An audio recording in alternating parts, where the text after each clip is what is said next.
내에 계신 모든 분들은 휴대폰을 꺼주시고 잠깐 주문을 조용히 주시기 바랍니다.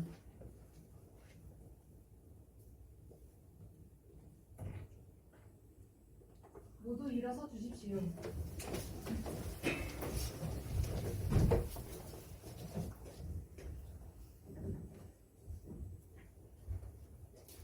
모두 앉아 주십시오.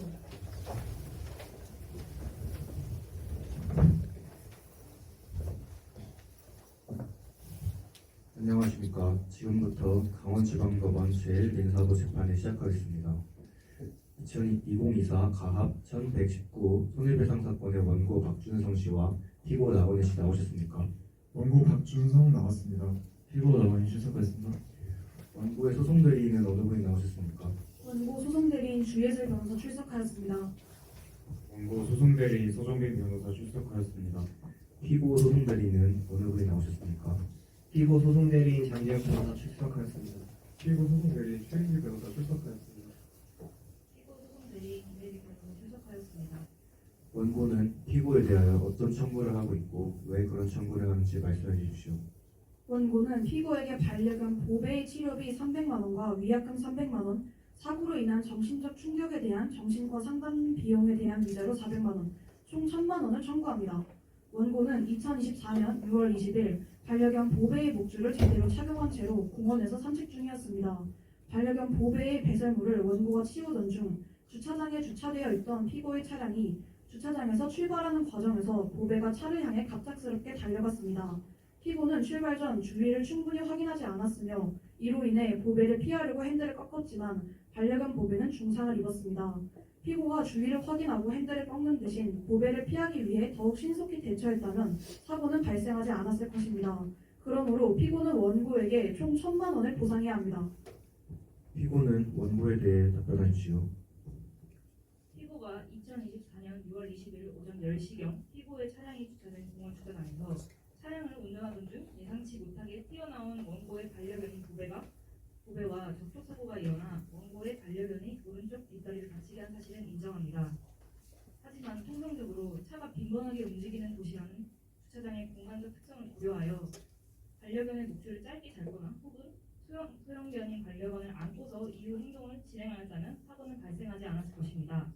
또한 피고는 차량에 탑승하기 전 그리고 탑승 후 충분히 주의를 기울였으며 심지어 출발 후에 보배를 인지한 후 큰 사고를 방지하기 위해 핸들을 꺾었다는 사실 또한 인정되어야 합니다. 본 사건은 피고의 가실이 거의 없고 오히려 원고의 가실이 명백히 존재하기 때문에 원고가 주장하는 총 1000만 원은 부당합니다. 따라서 피고의 가실을 20% 정도 인정하여 치료비와 위약금의 20%에 해당하는 120만 원을 부담해야 하나 피고의 차량 수리비와 피고와 동승자의 치료비 44만 원을 상계하여 총 76만 원을 지급할 것임을 주장합니다. 양측은 더 주장하실 것이 있나요? 원고는 없습니다. 피고도 없습니다. 현재까지 나온 이 사건의 쟁점은 크게 총 4가지입니다. 첫 번째 쟁점은 치료비 및 보상금 책정과 지급에 앞서 원고 박준성의 반려견 보배를 물건으로 보아야 하는지입니다. 반려견을 물건으로 볼 것이냐 아니면 똑같은 생명체를 볼 것이냐에 따라 이후 재판 과정 및 판결이 달라질 것입니다. 두 번째 쟁점은 피고 나건희의 과실 여부에 대한 사항입니다. 피고 나건희의 과실 유무에 따라 그리고 과실이 있다 판단했을 시 과실의 비중에 따라 치료비 및 기타 보상금 책정의 기준이 달라질 것입니다. 세 번째 쟁점은 원고 박준성의 반려견 감독 의무 이행 여부입니다. 원고 박준성이 반려견 보배에게 목줄을 했었다 하더라도 사건 당시에는 주의를 주지 못했던 행위에 대하여 반려견 감독 의무 이행 여부에 관해 판별해 보아야 할 것입니다. 또한 이렇게 판별된 원고 박준성의 반려견 감독 의무 이행 여부는 이후 원고 박준성 및 피고 나건희의 과실 여부에 영향을 줄 것입니다. 마지막으로 네 번째 쟁점은 피고 나건희에 대한 원고 박준성의 위자료 청구 가능 여부입니다. 피고 나건희에 대하여 원고 박준성이 주장한 애견 모델 위약금 및 정신적 충격을 치유하기 위한 정신과 상담 비용을 모두 포함한 위자료가 타당성 여부를 충족하는지가 논점입니다. 만약 원고 박준성의 과실 여부가 더 크다면 피고 나건희는 위자료를 지급하지 않아도 될 것이며 반대로 피고 나건희의 과실 여부가 더 크다면 피고 나건희에게는 원고 박준성에 대하여 해당 위자료를 지급하여야 할 의무가 발생할 것입니다. 양측 모두 이 사건의 쟁점을 이렇게 정리하는데 동의하십니까? 원고는 동의합니다. 피고도 동의합니다. 알겠습니다. 앞으로는 지금 정리한 네 가지 쟁점을 중심으로 심리하도록 하겠습니다. 이제 주장에 대한 정리를 마치고 증거 신청을 받겠습니다. 원고는 증거 신청하십시오. 반려견 보배의 중상에 대한 치료비를 증명하기 위해서 진단서를 증거로 신청합니다.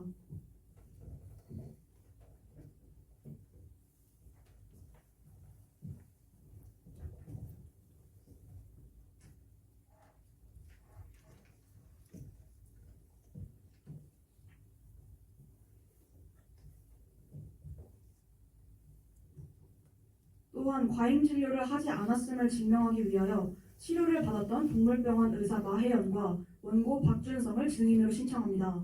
그리고 원고의 정신적 스트레스에 대한 치료비를 증명하기 위해서 정신병원 진단서를 추가 증거로 신청합니다.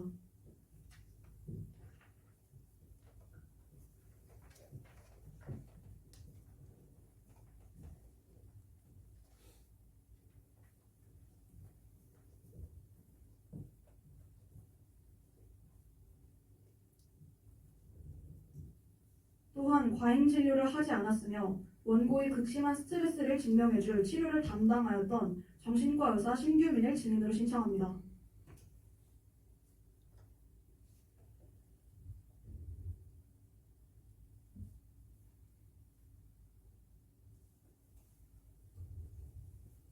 원고가 신청한 증인을 채택합니다.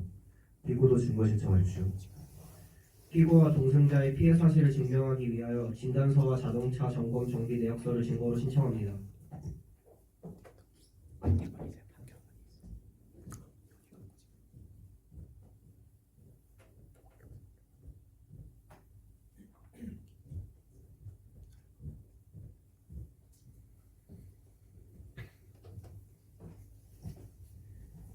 또한 피고의 과실 정도와 원고의 과실을 증명하기 위하여 동승자 조다빈 씨, 목격자 박주영 씨, 피고 나건희 씨를 증인으로 신청합니다.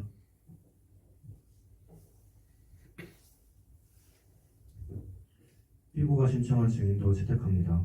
양측은 더 신청할 증거가 없으신가요? 원고는 없습니다. 피고도 없습니다. 알겠습니다. 이것으로 증거 신청 절차를 마칩니다. 지금부터 증거 조사를 시작하겠습니다. 증인들은 모두 출석하였나요? 마혜연 증인, 신규민 증인, 원고 박준성 모두 출석하였습니다. 조다빈 증인, 박주영 증인, 피고 나건희 모두 출석하였습니다. 그럼 지금부터 증인 신문을 하겠습니다. 증인들은 증인석으로 나와주십시오.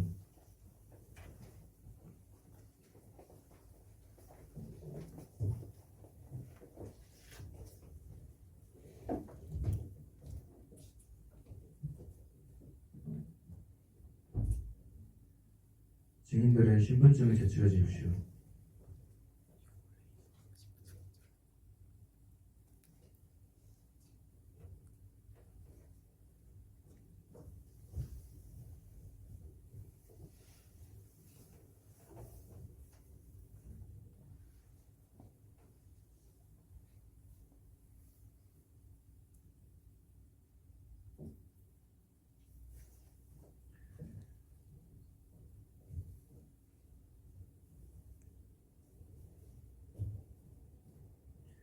증인들 가운데 원고나 피고와 친인척되는 분이 있습니까?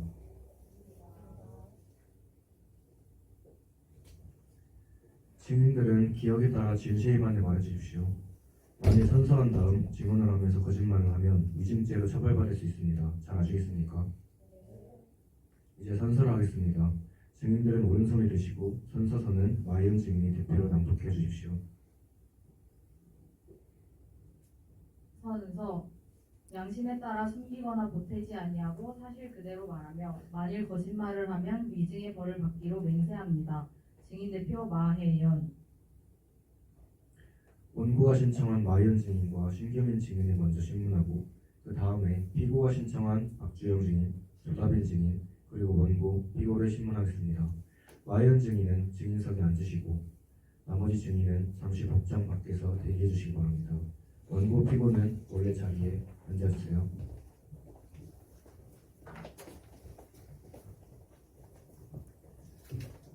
원고는 신문하십시오. 네, 재판장님.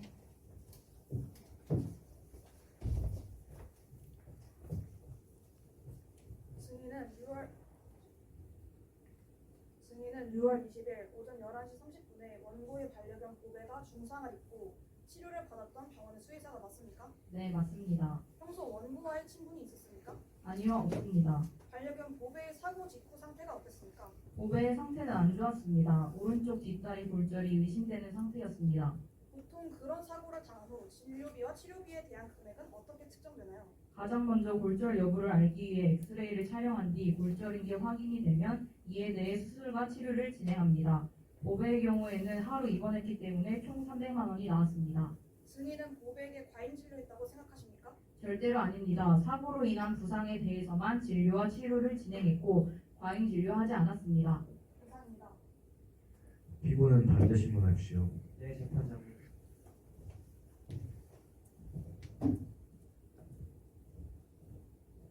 증인은 강원동물병원 소속 수의사가 맞습니까? 네, 맞습니다. 보배의 치료 내용을 상세히 설명해 주십시오. 먼저 엑스레이를 찍어 다친 부위를 확인하고 골절 수술과 치료를 진행하였습니다. 수술한 후 하루 동안 입원 치료를 한 후 퇴원시켰습니다. 그럼 보배와 같이 교통사고 피해로 들어온 소형견을 치료하신 경험 있으십니까? 네, 있습니다.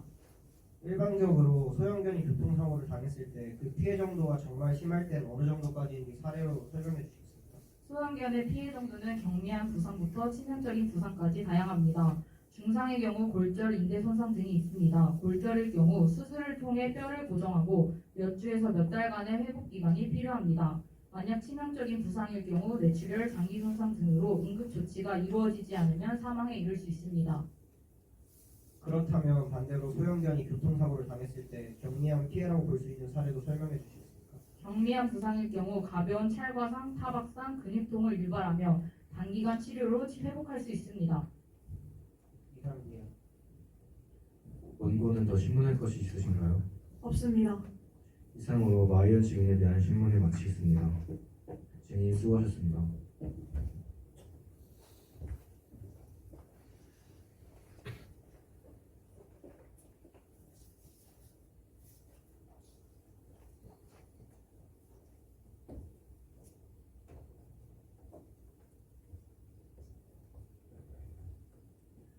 원고 신문하십시오.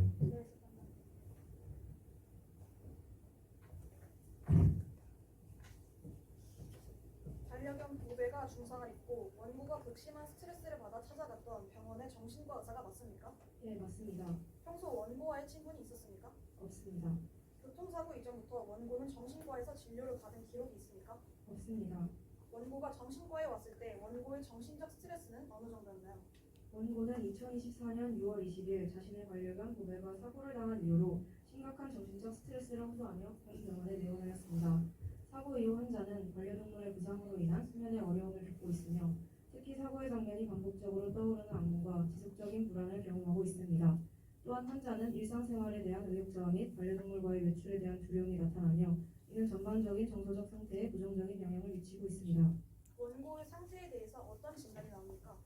진단 결과 환자는 사고로 인한 외상 후 스트레스 장애의 증상을 보이고 있습니다. 상담 치료와 함께 항불안제 및 수면제 처방이 권장되며 한 달에 2번 상담을 하고 최소 6개월간의 정기적인 정신과 상담이 필요할 것으로 판단됩니다. 이상입니다. 피고는 반대 신문하십시오.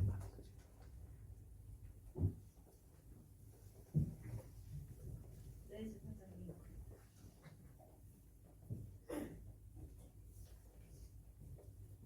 증인은 강원정신과 소속 전문의가 맞습니까? 예, 맞습니다. 원고는 증인의 병원에서 6개월간 치료를 받았습니다. 맞습니까? 맞습니다. 6개월 상담 치료가 필요하다고 진단하였고 현재 3차례에 걸쳐 상담이 진행되었습니다. 현재 9번의 상담 치료가 남아 있습니다. 환자에 대한 비밀 유지를 지키는 선에서 원고의 상태가 어느 정도였는지 말씀해 주십시오. 사고 이후 환자는 사건 당시 장면이 반복적으로 떠오르는 악몽을 경험하며 수면 장애를 겪고 있습니다. 또한 반려견을 지키지 못했다는 죄책감과 함께 반려견과의 외출에 대한 두려움이 나타나 전반적인 정서 상태에 부정적인 영향을 미치고 있습니다. 해당 사건의 경우처럼 애완동물의 사고로 인해 그 주인이 정신과 치료가 필요한 사례가 통계적으로 많았습니까? 통계적으로 보았을 때 반려동물의 사고나 상실로 인해 보호자가 정신과 치료를 받게 되는 사례가 점점 증가하고 있는 추세입니다. 반려동물을 가족처럼 여기는 문화가 확산되면서 반려동물의 사고로 인한 충격이나 상실감이 보호자의 정서적 건강에 심각한 영향을 미쳐 우울증, 불안장애 등의 문제를 겪는 경우가 많아졌습니다. 특히 반려동물이 보호자에게 중요한 정서적 역할을 해왔던 경우 그로 인한 성실감이 커 정신과 치료가 필수적으로 요구됩니다. 일반적으로 애완동물의 사고가 이 정도의 스트레스를 유발하는 것이 타당하다고 생각하십니까? 반려견은 단순히 애완동물이 아니라 가족과 같은 존재이기 때문에 그 사고가 주인에게 큰 스트레스를 유발하는 것은 충분히 타당하다고 생각합니다. 반려견과의 유대감은 일반적인 소유물과의 관계와 달리 정서적으로 깊은 의미를 가지며 그로 인해 사고가 발생하였을 때 보호자는 마치 가족 구성원이 다쳤을 때와 비슷한 고통과 불안을 경험하게 됩니다. 따라서 반려견의 사고가 보호자에게 상당한 스트레스를 주는 것은 이해할 수 있으며 이를 통해 발생하는 감정적 고통도 당연히 존중받아야 한다고 봅니다. 3차례 이상 원고의 진료를 보셨는데 원고가 이러한 유사한 상황에서도 스트레스를 받는 성향입니까? 예, 맞습니다. 상담 중 원고가 해당 사건 전에도 이미 불안이나 우울 증세 혹은 과도한 스트레스를 받고 있었을 가능성이 있는지 발견하셨습니까? 발견하지 못했습니다. 원고가 현재 받는 진단이 조금이라도 과도한 조치일 가능성이 있다고 보십니까? 없습니다. 이상입니다. 원고는 더 신문할 것이 있으신가요? 없습니다. 이상으로 심기민 증인에 대한 신문을 마치겠습니다. 증인 수고하셨습니다.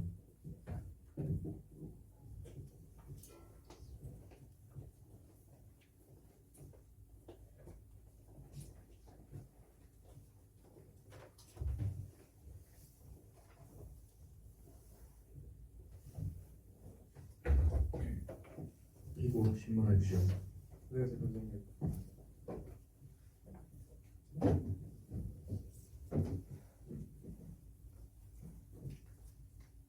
증인, 사건 현장은 어디였나요? 공원 주차장이었습니다. 증인이 생각하기에 주차장은 어떤 곳이라고 생각하십니까? 차량이 드나드는 곳입니다. 상식적으로 주차장에서는 어떤 주의를 기울여야 된다고 생각하십니까? 차의 주행에 방해되지 않게 움직여야 한다고 생각합니다. 증인은 강아지를 키우고 있나요? 네, 외식 고기를 키우고 있습니다. 반려견과 산책을 할 때 어떤 점을 유의하여 산책하시나요? 차량과 사람의 진행 경로에 방해되지 않도록 줄을 꽉 잡고 다닙니다. 만약 증인이 사건 전과 같은 주차장을 반려견과 지나갔다고 가정한다면 어떻게 행동할 것 같나요? 저는 절대 줄을 넘는 상황을 만들지 않을 것 같습니다.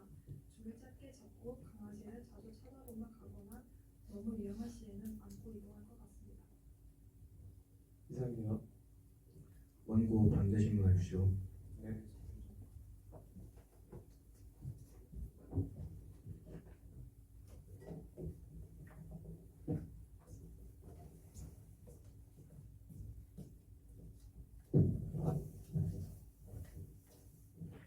증인은 2024년 6월 20일에 공원 벤치에 앉아 있었습니까? 네. 원고와 반려견 보배의 모습을 보았습니까? 네. 평소에도 원고와 반려견의 모습을 공원에서 자주 보셨습니까? 네. 평소에 반려견 보배가 원고의 말을 잘 들었나요? 말썽을 피우는 모습은 본 적 없습니다. 사고가 날 때의 당시 상황을 자세하게 설명해 주실 수 있나요? 6월 20일 산책하면서 공원 벤치에 앉아서 쉬고 있었는데 벤치에 앉아서 평소처럼 원고와 반려견 보배를 봤습니다. 당시 보배가 배설을 했고 원고는 보배의 배설물 치우기 위해 앉아라고 명령을 내리다 노트를 내려놓고 보배를 등지고 앉아 배설물을 치우더라고요. 원고가 배설물 치우는 도중 앉았던 보배가 갑자기 주차장을 뛰쳐나가 차와 부딪혔습니다. 피고가 차에 타기 전 주변을 살폈다고 하였는데 이에 대해서도 보셨나요? 네. 어떤 식으로 주변을 살피던가요? 타기 전에 주위를 살피고 탔습니다. 그리고 시동이 걸린 후 조금 시간이 지나서 출발하더라고요. 이상입니다. 피고는 더 신문할 것이 있으신가요? 없습니다. 이상으로 박주영 증인에 대한 신문을 마치겠습니다. 증인 수고하셨습니다.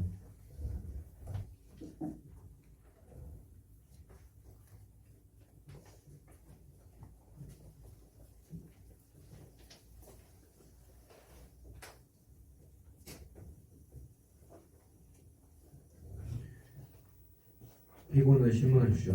네, 재판장님.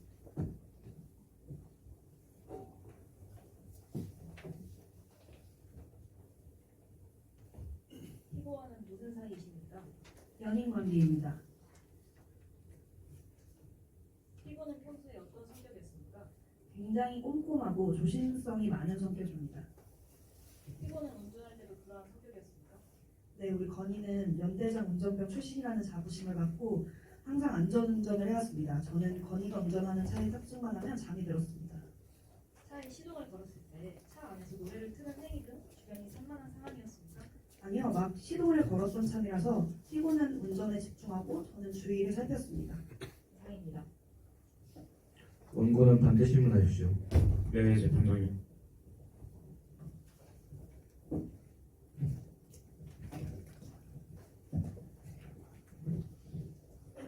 증인은 2024년 6월 20일에 발생한 사고에서 피고의 차에 같이 탑승하고 있었습니까? 네, 맞습니다. 동승자라고 하였는데 피고와 평소 어떤 사이였습니까?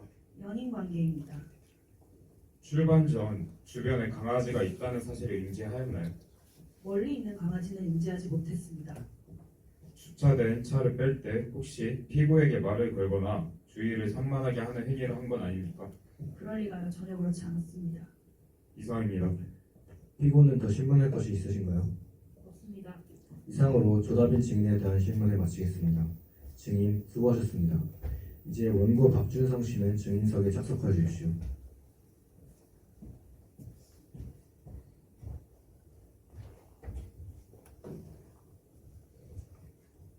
원고 신문하십시오. 네, 재판장님.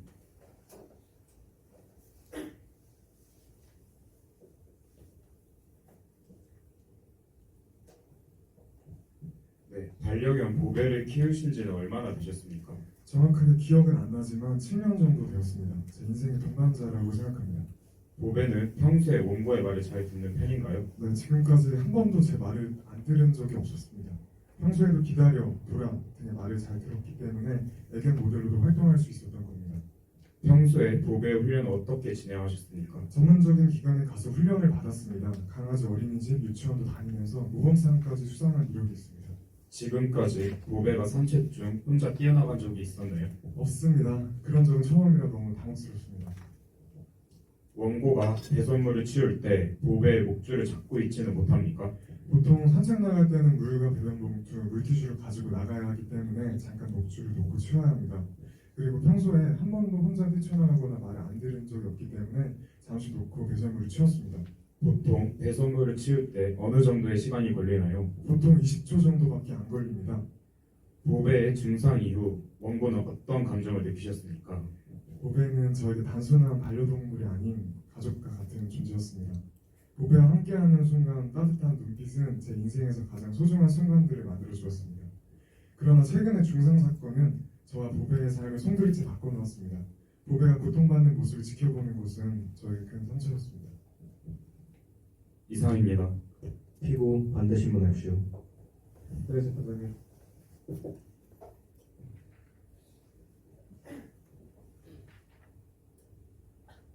원고의 강아지가 보배가 맞습니까? 네, 맞습니다. 저의 반려견 이름은 보배입니다. 보배의 종이 무엇인가요? 보배는 마이티즈 종입니다. 산책한 공원이 자주 다니는 길이십니까? 네, 사고가 나기 직전 무엇을 하고 계셨습니까? 배설물을 치우고 있었습니다. 그렇다면 원고는 사건 당일 반려견이 보배와 산책을 하다 원고의 부주의로 인하여 반려견이 다쳤습니다. 절대 맞습니까? 아닙니다.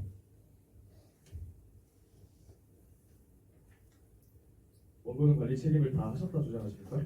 저는 책임을 다했다고 생각합니다. 목줄을 놓고 배설비를 치우신 이유가 있습니까? 양손에 물티슈와 봉투를 들어야 하기 때문에 목줄을 놓고 있었습니다. 보배의 무게는 대략 어느 정도입니까? 2에서 3kg 정도의 소형견입니다. 보배를 안고 배설물을 치울 수는 없었습니까? 왜 굳이 목줄까지 놓고 등을 돌린 채 진행했습니까? 배설물을 치우는 동안 주변을 살피며 보배의 행동에 주의를 기울였으나 예기치 않게 발생한 사고로 인해 상황이 악화되었습니다. 배설물을 치우기 위해 양손에 물티슈와 봉투를 들고 있었기 때문에 보배를 안고 있는 것이 불가능했습니다. 이로 인해 목줄을 바닥에 놓아두고 배설물을 치우는 상황이었습니다. 또한 보배는 평소와 저와 관계가 좋고 기본적인 명령을 잘 따르는 훈련된 반려견이었기 때문에 그동안의 경험에 비추어 보아 안전하다고 판단했습니다. 원고는 주차장이 어떤 곳이라고 생각합니까? 단순히 주차장이라는 공간에서만 본다면 단순히 차량의 정차 공간이지만 사건이 발생한 곳은 공원 내 주차장이었습니다. 이는 공원이라는 특수성이 존재하고 공원 내 주차장은 단순히 차량 정차 공간을 넘어서 사람들과 반려동물이 교류하는 매우 중요한 장소라고 생각합니다. 공원은 사람들끼리 소통하고 자연을 즐기며 반려동물을 산책시키는 곳입니다. 따라서 공원 내 주차장은 이러한 활동이 이루어지는 중심지로서 운전자는 항상 보행자, 특히 반려견과 같은 동물에 대한 주의를 기울여야 한다고 생각합니다. 주차장이 항상 차가 드나들 수 있다는 곳이라는 것에는 동의하십니까? 주차장이 차량이 드나드는 공간이라는 점에는 동의합니다. 그러나 공원 내 주차장과 같은 사람들과 반려동물이 교류하는 매우 중요한 장소인 경우 차량 운전자는 이러한 특수성을 인식하고 실질적으로 주의를 해야 한다고 생각합니다. 그럼 주차장에서 주차했던 차가 움직이는 것과 갑자기 주차장에서 강아지가 목줄도 없이 돌아다니는 것 중 어떤 것이 더 비경험칙적입니까? 주차장이라는 공간에서만 본다면 강아지가 목줄도 없이 돌아다니는 것은 비경험칙적이지만 공원 내 주차장이라는 특수성을 고려해 주셨으면 합니다. 본 사건의 특수성을 고려할 때 공원 주차장은 다양한 요소가 복합적으로 작용하는 공간입니다. 차량 외에도 많은 보행자, 특히 반려견과 함께 산책하는 사람들이 많이 존재합니다. 이는 차량 운전자에게 추가적인 주의와 방어적 운전을 요구합니다. 피고가 차량을 움직이기 전 상황을 제대로 확인하지 않은 것은 이러한 특수성을 고려하지 않은 과실이라고 생각합니다. 원고는 운전을 하십니까? 평소에 운전을 하고 있습니다. 운전 경험이 풍부하며 안전한 운전을 위해 많은 주의를 기울이고 있습니다. 원고는 평소 운전하시기 전 어떤 훈련을 거치십니까? 운전하기 전 주위를 충분히 살피며 특히 주차된 차량을 벗어날 때도 주변에 위험 요소가 없는지 추가로 확인합니다. 이를 통해 사고를 미연에 방지하기 위한 노력을 하고 있습니다. 이러한 주의는 사고 예방을 위한 필수적인 절차라고 할 수 있습니다. 그렇다면 주행하기 전 본인 차 밑에 강아지가 있는지 없는지 확인하는 것이 일반적이라고 생각하십니까? 매번 강아지가 있는지를 직접 확인하지는 않지만 사이드미러와 후방 카메라를 통해 주변에 어떤 장애물이 있는지 신중하게 확인합니다. 피고는 주행하기 전 차 주위에 장애물이나 사람이 없는지 충분히 살피고 탑승하였습니다. 그럼에도 불구하고 부주의하였다고 생각하십니까? 피고가 주장하는 바와 같이 출발 전에 주위를 살피고 차량을 운전하기 시작했다고 하나 사고 발생 당시 피고는 이미 차를 이동시키는 중이었습니다. 이는 즉 단순한 정차가 아닌 주행 도중에 발생한 사고입니다. 따라서 주행 중이었음에도 불구하고 주변 확인을 소홀히 한 점은 명백한 부주의라고 생각합니다. 원고는 피고가 차의 시동을 킨 걸 인지하셨습니까? 네, 인지했습니다. 그렇다면 보배가 위험할 거라는 생각은 하지 않았습니까? 네, 위험할 것이라 생각하지 않았습니다. 위험할 것이라고 생각하지 못했다는 것은 인지를 하고 결국 원고 본인이 견주로서 주의 의무를 충실히 하지 못했다는 거 아닙니까? 본인의 부주의를 인정하시는 겁니까? 위험할 것이라고 인지 못했다는 것이 주의 의무를 충실하지 못했다는 것과 상관관계가 없다고 생각합니다. 저는 감독 의무를 다했다고 생각합니다. 아까 질문으로 다시 돌아와서 보배는 작은 소형견에 속하는 말티즈니 맞습니까? 맞습니다. 보배가 다친 정도는 어느 정도입니까? 오른쪽 뒷다리 골절입니다. 그 작은 소형견이 보배가 그 정도 다친 것이라면 심각한 교통사고로 인한 것이라고 보기 어렵다고 생각하시는지 동의하십니까? 아니요, 심각하게 다친 것이라고 생각합니다. 소형견의 경우 골절 자체가 치명적일 수 있고 강아지의 나이가 많을 경우 합병증의 위험 또한 있습니다. 이상입니다. 원고는 더 신문할 것이 있으신가요? 없습니다. 이상으로 원고 박준성 씨에 대한 증인 신문을 마치겠습니다. 수고하셨습니다. 자리로 돌아가세요. 그럼 마지막으로 피고 나건희 씨는 증인석에 출석하여 주십시오.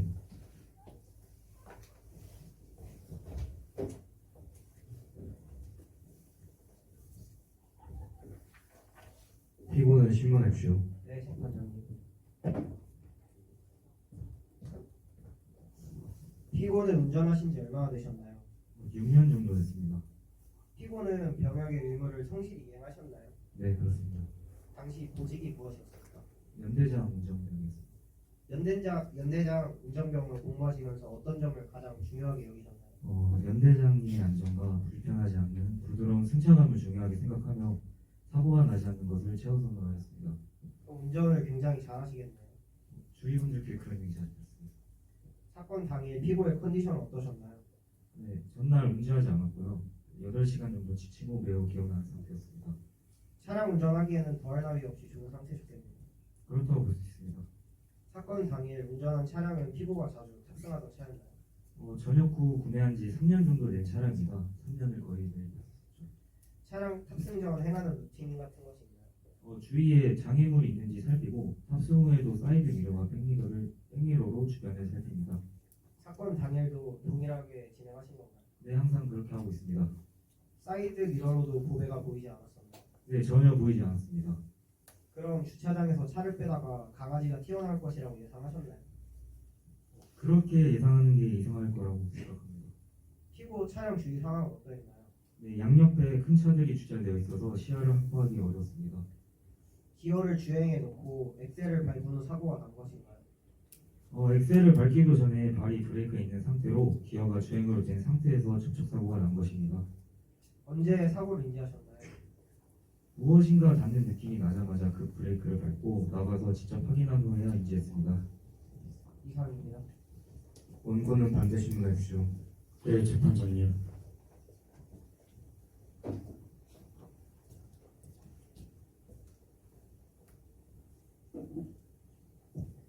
(2024년 6월 20일에) 사고가 발생했던 차량의 운전자가 맞습니까? 네, 맞습니다. 평소 출발 전 주변을 살피는 습관이 있습니까? 네, 사건 당일에도 출발 전에 주변을 살피고 출발했습니다. 출발 전 주변에 강아지가 있다는 사실을 인지하셨습니까? 아니요, 여자친구와 같이 있는 상태라 차에 탑승하여 출발하기 전까지는 강아지가 산책 중인지 모르고 있었습니다. 이전에 차 사고가 난 적이 있습니까? 있다면 그 이유는 무엇입니까? 네, 사고가 난 적은 없었습니다. 보배를 피하기 위해 핸들을 왼쪽으로 꺾었다는 것은 주행을 하고 계셨던 것 아닙니까? 네, 주행 중이었던 건 맞습니다. 하지만 실제 사진과 같이 주차장 출입구가 왼쪽에 있었고 제 차량 왼쪽에 큰 차량이 주차되어 있는 상태라 강아지가 갑자기 튀어나온 것을 인지하기에는 힘들었습니다. 주행 중이었다는 것은 피고가 주변을 더 유심히 살필 의무가 있다는 것 아닙니까? 출발하면서 주위를 살피긴 했으나 당시 상황이 담긴 사진을 보면 강아지의 위치가 제가 아무리 주위를 기울여도 볼 수 없는 사각지대였습니다. 그리고 강아지가 갑작스럽게 튀어나왔고 너무 작아서 보이지 않았습니다. 그리고 무엇보다 원고가 더 주의했다면 절대 일어나지 않았을 것입니다. 이상입니다. 피고는 더 신문할 것이 있으신가요? 없습니다. 이상으로 피고 나건희 씨에 대한 증인 신문을 마치겠습니다. 수고하셨습니다. 자리로 들어가 주세요.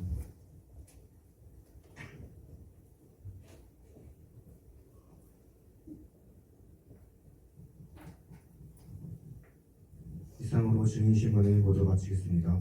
원고와 피고는 증인 신문 결과에 대하여 이의가 있습니까? 증인 마혜연, 신규민, 원고 박준성의 증언에 의하여 원고의 주장이 모두 증명되었다는 의견입니다. 증인 박주영, 조다빈, 피고 나건희의 증언에 의하여 피고의 주장이 모두 증명되었다는 의견입니다. 이것으로 증거 조사를 마치겠습니다. 지금부터 최종 변론의 절차를 진행하겠습니다. 원고는 최종 변론하시기 바랍니다. 원고는 2024년 6월 20일 피고의 부주의로 인해 반려견 보배가 중상을 입으면서 치료비, 차량 위약금 등의 값이 발생하였습니다.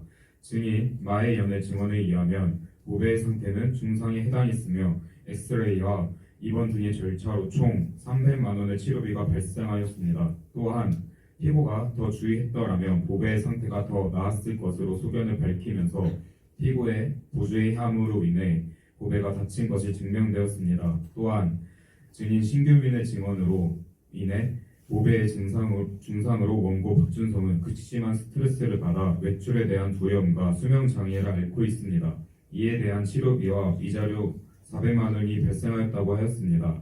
그러므로 피고는 원고에게 반려견 보배의 치료비 300만 원과 위약금 300만 원, 사고로 인한 충격으로 정신과 상담 비용에 대한 위자료 400만 원, 총 1000만 원을 주어야 할 의무가 있습니다. 재판장님, 원고의 청구를 이용하여 주시길 바랍니다. 피고도 최종 변론하십시오. 존경하는 재판장님, 원고 측 변호사는 지속적으로 피고의 부주의를 주장하고 있습니다. 또한 저희 피고도 무죄를 주장하는 것은 아닙니다. 피고도 어느 정도의 과실은 인정하는 부분입니다. 하지만 그것보다 개의 목줄을 잡지도 않고 주의를 기울이지 않은 원고의 관리 부주의가 더 크다고 생각합니다. 또한 인간의 반응으로는 대응할 수 없는 예측 불가한 상황이 존재합니다. 이번 사건 역시 피고는 차에 타기 전 그리고 타고 나서 출발하기 전에 운전자가 당연시 해야 하는 의무를 다 하였지만 사람도 아니고 소형견이 운전석에서는 보이지 않는 사각지대에서 접근하였기 때문에 인간의 반응으로는 대응할 수 없었습니다. 어떤 운전자가 보이지도 않는 곳에서 튀어나오는 소형견을 고려하면서 운전을 할까요? 다행스럽게도 평소 조심성이 높은 저희 피고는 혹시 모를 상황을 미연에 방지하기 위하여 엑셀을 밟지도 않고 브레이크에 발을 올려놓은 상태로 출발을 하였고 접촉이 있자마자 브레이크를 밟음으로써 더 큰 사고를 방지할 수 있었습니다. 이는 인간이 할 수 있는 최대한의 한도에서의 반응이고 운전자가 할 수 있는 최선의 대응이었습니다. 오히려 사건 장소가 주차장이었다는 점, 원고가 반려견의 목줄을 놓았고 반려견이 주인을 벗어나 움직이다 사고가 났다는 점 등을 고려한다면 원고의 과실이 더 크다고 볼 수 있습니다. 따라서 원고 측에서 피고에게 요구하는 금액은 부당하며 피고의 책임을 따져본다면 20%로 보는 것이 적합합니다.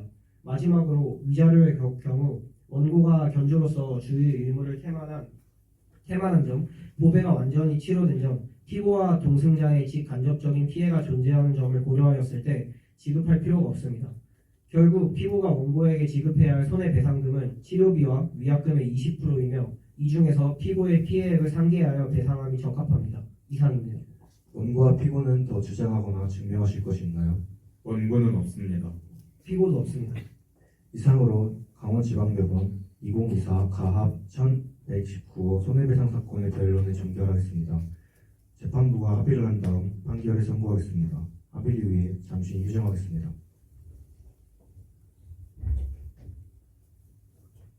모두 일어나 주십시오.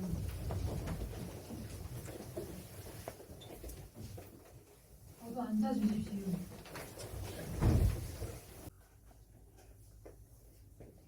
모두 일어서 주십시오.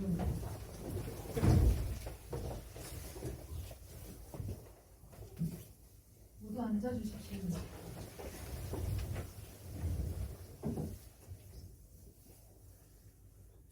지금부터 강원지방법원 2024 가합 1119호 피고 나건이에 대한 반려견 교통사고 보상 사건의 판결을 선고하겠습니다.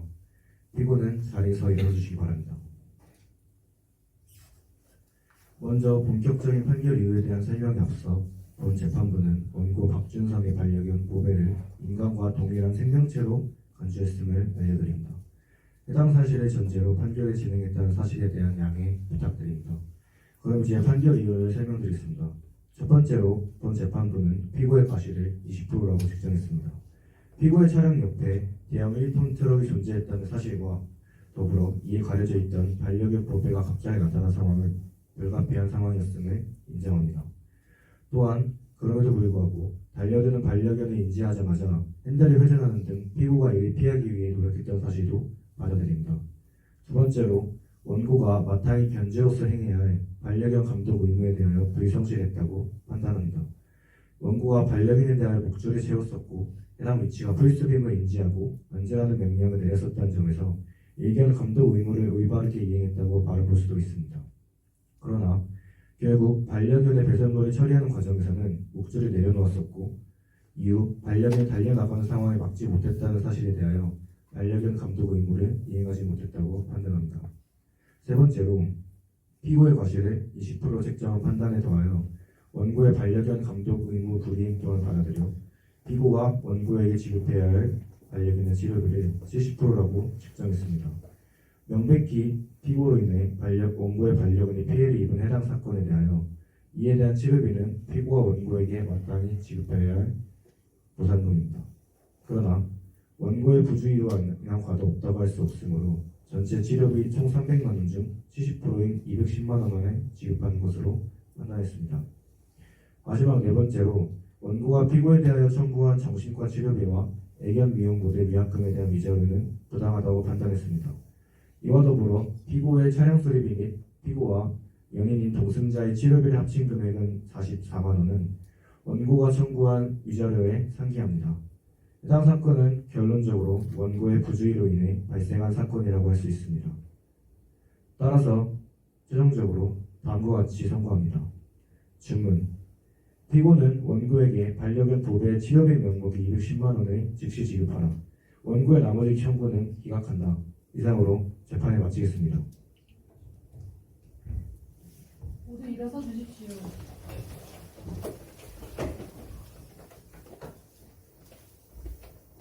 모두 앉아 주십시오.